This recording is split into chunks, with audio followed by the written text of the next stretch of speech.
앞 동영상의 학습 요소 첫 번째라면 학습 요소 두 번째, 세 번째는 좀 간단합니다.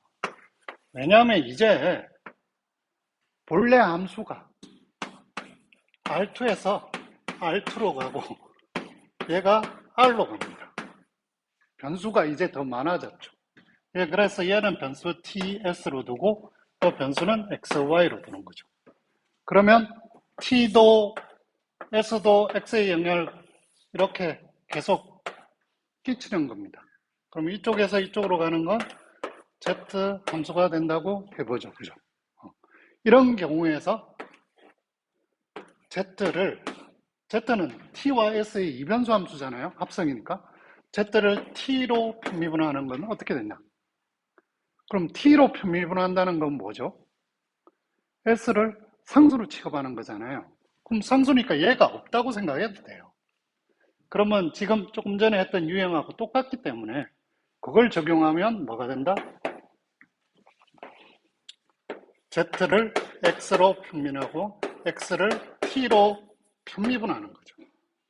이제는 편미분이 되는 거죠. 아까는 일변수니까 그냥 D였다면 얘는 편미분이 되는 거예요. Z를 Y로 편미분하고 Y를 T로 편미분하는 거죠. 이게 연쇄 법칙의 일반적인 유형이죠.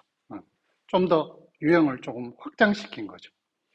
그러면 얘를 좀 더 일반적으로 하면 어떻게 되면 유형이 여기가 변수가 x1부터 xn까지 있고 여기는 변수가 t1부터 tn까지 있습니다. m까지 개수가 달라야 되니까. 그죠?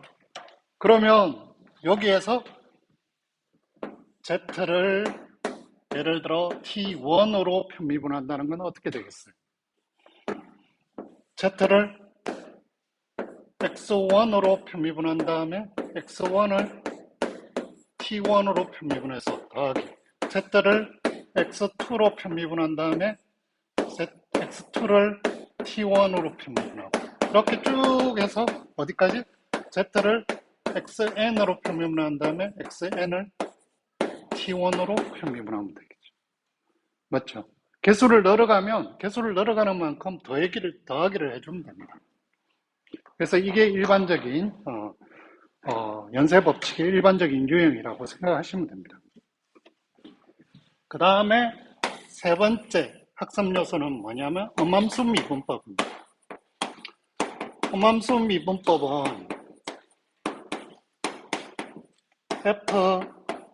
fx, y 이꼴 0이라는 음함수 방정식이 있을 때 얘를 dy dx를 구하자. 얘는 뭐 우리가 고등학교 때도 하신 분도 있겠지만 y 이꼴 fx라고 가정하는 거죠. 어떤 함수로 나타냈다고 가정해야 얘를 구할 수 있는 거죠. 그죠? 그래서 사실은 얘를 편미분하면 돼. f의 x에 fx라고 생각하고 미분하는 거죠. 그럼 x로 편미분하면 어떻게 되겠어요? f를 x로 편미분해서 x를 다시 x로 미분하고 dx 더하기 f를 y로 편미분한 다음에 y를 다시 x로 편미분해야 되죠. d. 그죠? 이게 이꼴 0이 되죠. 그래서 dy dx를 구하려면 어떻게 돼요? 얘를 이쪽으로 넘기고 얘는 1이니까요. 얘는 1. 그래서 얘를 이쪽으로 넘기고 얘로 나누면 dy dx를 구할 수 있죠.